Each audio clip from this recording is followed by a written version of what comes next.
Parlons des évacuations sanitaires en Afrique. Ahmed Bakayoko, ancien Premier ministre ivoirien, mort en Allemagne le 10 mars 2021. Son prédécesseur, Amadou Gon Coulibaly, mort à Abidjan le 8 juillet 2020, de retour d'une hospitalisation en France. Abdelmadjid Tebboune, président algérien, a séjourné plus de 3 mois en Allemagne pour se faire soigner du Covid. En moins d'1 an, la Côte d'Ivoire a perdu 2 premiers ministres. L'Algérie n'a pas vu son président pendant plus de 3 mois, tous évacués à l'étranger aux frais du contribuable. Pourquoi les pays africains préfèrent dépenser des millions d'euros pour aller faire soigner une poignée de privilégiés en Europe, aux États-Unis ou en Asie, au lieu de développer le plateau technique local qui profiterait à tous? L'évacuation et la mort de 2 premiers ministres ivoiriens en l'espace de 8 mois remet sur le tapis ce que le sociologue Lamine Diédhiou appelle un scandale politique en Afrique. Je ne peux pas comprendre pourquoi 60 ans après les indépendances en Afrique, une petite poignée de gens, l'élite au sommet du sommet, se tapent le privilège sans aucune forme de conscience pour puiser dans les caisses du trésor public des États africains puis aller se soigner grassement dans les meilleurs hôpitaux du monde. Pendant ce temps, nos hôpitaux publics en Afrique sont abandonnés à leur propre sort. En 2019, ce chercheur a tiré déjà l'attention sur cette pratique au Sénégal. Il publie alors un article intitulé « Évacuation sanitaire en Afrique, une médecine au service des riches ». Pour que j'écrive un article de ce genre, j'en avais plein le cœur de voir combien nos pays dépensent en matière de santé pour évacuer leurs malades. Pour comprendre pourquoi Lamine Diédhiou en avait plein le cœur, il faut d'abord examiner les charges qui participent au calcul des frais que coûte l'évacuation sanitaire d'un patient au Sénégal. Il y a des frais d'étude préalable du dossier médical pour établissement d'une facture pro forma.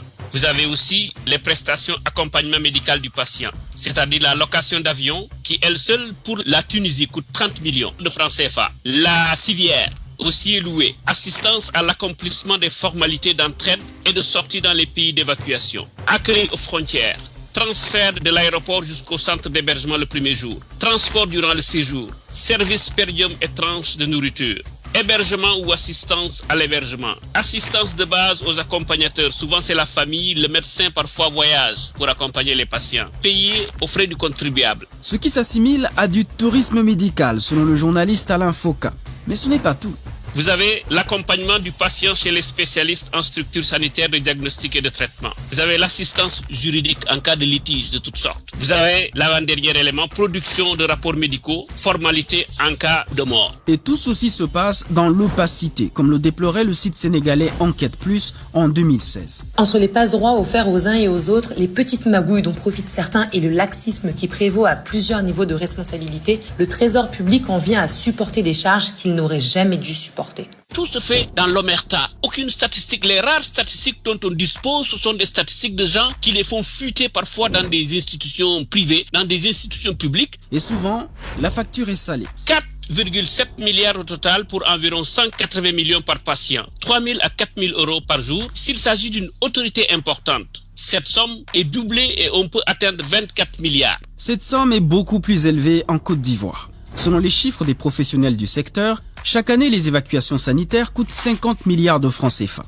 Cet argent pourrait construire 2 hôpitaux de référence chaque année dans le pays. Pourquoi le dépenser pour aller faire soigner quelques fonctionnaires et leurs familles à l'étranger, au lieu de l'investir dans un plateau technique local pour en faire profiter tout le monde? Pour Lamine Diédhiou, c'est un aveu d'échec des dirigeants africains. Tout cela, je crois, est le résultat d'un abandon de nos élites qui ne se soucient pas trop du sort des populations pour lesquelles elles disent être les gouvernantes. Prenons le cas d'Amadou Gon Coulibaly, Premier ministre de Côte d'Ivoire et candidat à la présidentielle du parti au pouvoir au moment de son évacuation, le 2 mai 2020 en France. Selon Jeune Afrique, il est arrivé à Paris à bord d'un avion de la flotte présidentielle ivoirienne. À l'époque, la France totalisait 131 000 cas de Covid, près de 25 000 décès, avec des hôpitaux débordés et les frontières fermées. Mais malgré tout, il obtient un passe-droit et une exception pour traverser l'espace aérien européen pour un contrôle de santé dans un pays plus contaminé par le Covid que son propre pays. L'éditorialiste burkinabé Zéphirin Poda n'a pas manqué de faire ce constat. Cette sortie, pour ne pas dire cette évacuation illico presto d'Amadou Gon Coulibaly vers la France, nous ramène à cette triste réalité. Les princes qui nous gouvernent auront toujours la possibilité d'échapper au dénuement qu'ils ont créé et entretiennent dans les hôpitaux publics afin de se faire soigner aux frais de la princesse dans les cliniques UP du Nord. Avant d'aller en Allemagne, son successeur, Ahmed Bakayoko, avait lui aussi été évacué en France à bord d'un avion de la flotte présidentielle au lieu de se soigner en Côte d'Ivoire. Le sociologue Lamine Diédiou y voit une culture du privilège et un complexe de la classe dirigeante africaine.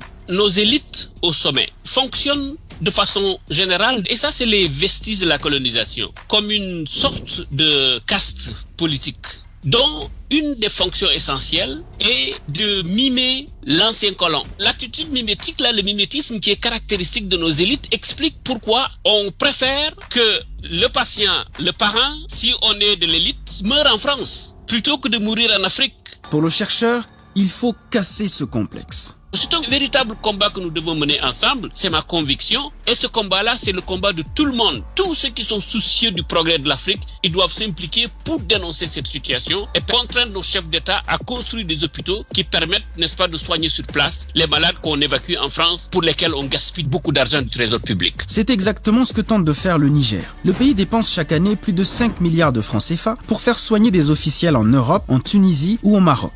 En 2018, le pays a décidé d'arrêter ses dépenses en les investissant dans un centre hospitalier ultra-moderne construit à Niamey. Et il n'y a pas que le Niger. En 2019, le Bénin lui emboîtait le pas pour réformer son système d'évacuation sanitaire. Il y a des gens, pour défaut de 1000 francs CFA, vont mourir. Pendant ce temps, on dépense 20 millions, 40 millions, 50 millions, 100 millions de francs CFA parfois, pour seulement soulager la douleur de certaines personnes qu'on envoie en France, aux États-Unis ou en Afrique du Sud, parce qu'ils ont une maladie qu'on ne peut plus guérir. Que pensez-vous de cette déclaration du président béninois? Et surtout, pensez-vous que les autres pays africains pourraient et ou devraient faire pareil?